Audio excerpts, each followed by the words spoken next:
Missing airplanes, empty vessels, and sailors never to be seen again. The mystery of the Bermuda Triangle has fascinated the world. The city of Hamilton officially marked Albuoy Point as the northern tip of the Bermuda Triangle, creating an iconic tourist attraction where visitors can quite literally stand at the top of the infamous Bermuda Triangle. The city also installed a QR code at this location.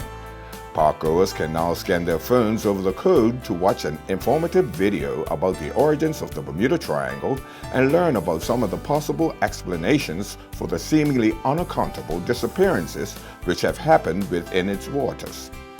Even the newly renovated park design pays homage to the Bermuda Triangle, with its walkway forming a distinct triangular shape. Come down to Albuoy Point and check it out for yourself.